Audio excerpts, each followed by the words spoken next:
Hello friends, welcome to my channel Manju Pandey urban gardening. Friends, आज हलखष्ठी है जो कि भाद्रपद मास के कृष्ण पक्ष षष्ठी तिथि को मनाया जाता है। ये श्री कृष्ण जन्माष्टमी से ठीक 2 दिन पहले कृष्ण भगवान के बड़े भाई बलदाऊ के जन्म दिवस के रूप में मनाया जाता है। उनका बलदाऊ का कई नाम है, बलराम, हलधर। इसलिए इस व्रत में हल से ज्योति बोई उत्पन्न की हुई किसी चीज़ का सेवन नहीं किया जाता है। और इस व्रत की पूजन में महुआ का पत्ता, महुआ का फूल और ढाक का पत्ता, कुश, हल्दी, तिन्नी का चावल मतलब वो तालाब में उगने वाला एक विशेष प्रकार का चावल होता है जो खेत में नहीं केवल तालाब में उगता है।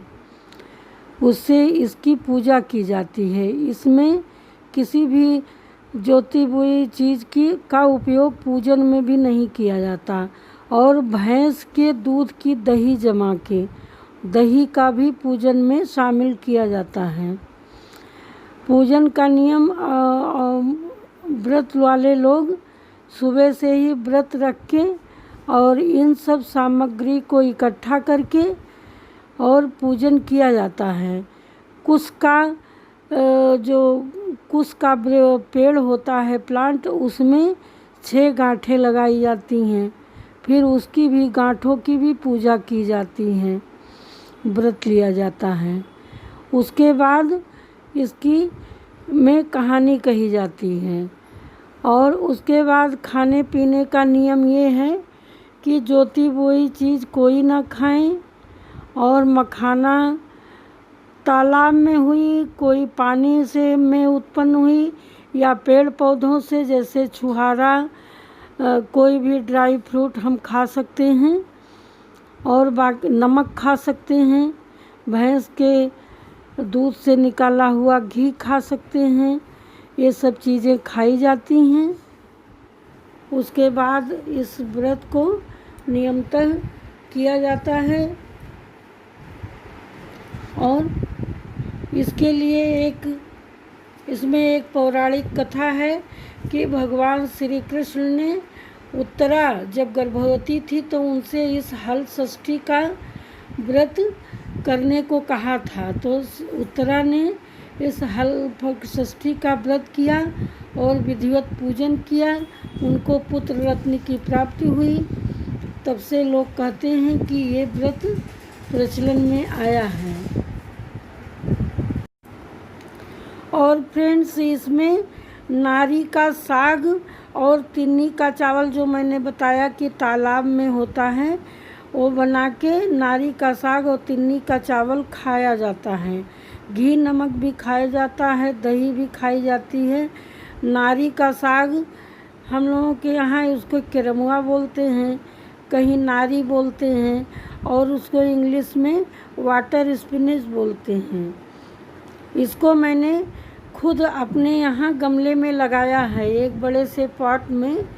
गमला क्या, टूटी हुई बकेट में पिछली बार जब आया था तो उसकी डंठल को मैंने लगा दिया था और वो बहुत बड़ा हो गया है। आज मैं उसी को ले आऊँगी अभी तोड़ के, और उसी का साग मेरे घर बनेगा। और मैं उसकी नारी के कितने फ़ायदे हैं, वो दवा के रूप में भी काम करता है। उसके सारे गुण और उसको कैसे लगाया जाना चाहिए, कैसे उसका प्लांट दिखता है, इसके बारे में मैं अपने नेक्स्ट वीडियो में आपको विस्तार से बताऊंगी। आई बटन में भी क्लिक करके देखें, वो आपको मिल जाएगा। और इस तरह से इन चीज़ों का सेवन करके विधिपूर्वक अपनी जानकारी के अनुसार जितना होता है इस व्रत का पूजन किया जाता है। और क्या खाना चाहिए, क्या नहीं खाना चाहिए, इसके बारे में मैंने आपको विस्तार से बता दिया है। और इसके बारे में एक लोक कथा भी प्रचलित है जिसके बारे में आप सुनिए। ये कथा इस प्रकार से है। और इस व्रत में प्राचीन काल में मेरी माँ वगैरह तालाब के किनारे पोखर होते थे बड़े बड़े, उसके किनारे ही जाके पूजन करती थी। तालाब के किनारे ये ढाक का पौधा, कुश और सब एक में ही एक बना के एक बार रख देती थी। वो हर साल प्रतिवर्ष उसमें पूजा करती थी, उसी झुरमुट में, और दूसरा लाके भी रख देती थी। पूजन के बाद एक उसकी जड़ और ढाक का एक प्लांट उसी पे लाके लगा देती थी, और नेक्स्ट ईयर वो फिर उसी तरह से तैयार उनको मिलता था। और किसी भी आज हम लोग ब्रश करते हैं, वो लोग महुआ के डंठल की या ढाक के डंठल की दातून करती थी, और तिल के पत्ती से बाल धुलती थी। साबुन वगैरह का इस्तेमाल वो लोग आज के दिन किसी भी रूप में किसी भी चीज़ का अन्य प्रोडक्ट का इस्तेमाल नहीं करती थी। वो लोग बड़े ही विधि विधान से इसकी पूजा करती थी। अब नए ज़माने में हम लोग इतने नियम का पालन नहीं कर पाते हैं। और जो है खाने पीने में भी इसका विशेष ध्यान रखना चाहिए कि जोते बोई चीज़ की कोई चीज़ ना खाई जाए। अब उसके विषय में जो लोक कथा प्रचलित है आप उसको सुनिए। हरछठ की पौराणिक कथा सुनिए। एक राजा थे, उन्होंने सागर खुदवाया।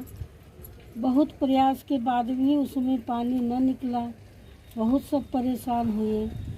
फिर बड़े बड़े विद्वान बड़े बड़े वो बुलाए गए पंडित कि आखिर में तालाब में इतना बड़ा पोखर खुदाया गया तो पानी क्यों नहीं निकला। तो राजा जो है, पंडितों ने बताया कि आप अपने इकलौते पुत्र की अगर बलि चढ़ाएंगे तभी इस तालाब में पानी आएगा। तो राजा ने बहुत चिंतित हुए, सोचे कि हमारे एक ही तो बेटा है और वो भी हमारी रानी कैसे जो है स्वीकार करेंगी इनके प्रस्ताव को। तो राजा बड़े चिंतित हुए। फिर उन्हें प्रजा के लिए तो करना ही था, क्योंकि उनके पूरे राज्य में पानी नहीं था, अकाल पड़ा था, तो प्रजा के लिए उनको कुछ करना था। तो उन्होंने एक युक्ति सोची। तो उन्होंने उनके रानी के लिए पालकी सजवाई और कहा कि तुम्हारी माँ की तबीयत बहुत ख़राब है और तुम तुरंत जाओ और जो है उनको देख आओ। तो रानी को भेज दिया गया और यहाँ राजा के पुत्र की बलि उसमें दे दी गई तालाब में। और तालाब में खूब पानी बिल्कुल हिलोरे लेने लगा। उसमें कमल के फूल बढ़िया बढ़िया खिल गए। और रानी अपने मायके जैसे ही पहुँची, उनकी माँ देखते ही बोली कि अरे पापिन, तुम यहाँ क्यों आई हो? तुम्हें यहाँ नहीं आना चाहिए। तुम जाओ अपने घर, देखो क्या हो रहा है। तुम्हारे पुत्र की बलि चढ़ा दी गई है। फिर रानी उसी पाँव लौट के आई और देखी, और उसी दिन ये हरछठ का दिन था। रानी आई, रास्ते में जितनी भी औरतें उनको पूजा करते हुए दिखी, वो सबसे प्रसाद लेती हुई अपने पुत्र की कुशलता की कामना लिए हुए आई।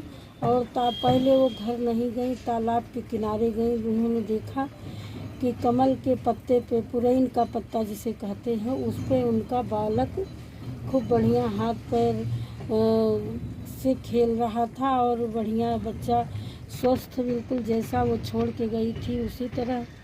उन्होंने झट से अपने बच्चे को गोद में उठा लिया, चिपका लिया। आई राजा दे उनको रानी को देख के तुरंत राजा सारा माजरा समझ गए कि इसको पता चल गया है। राजा बहुत शर्मिंदा हुए और सोचे कि मैं किस मुंह से बात करूं। वो रानी से बोले ही नहीं, मुंह लपेटे लेटे रहे।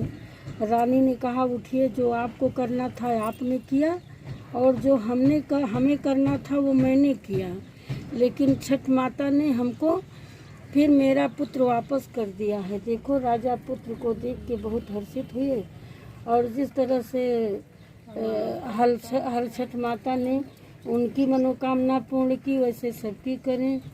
जय बोलो हरछठ माता की जय। जय।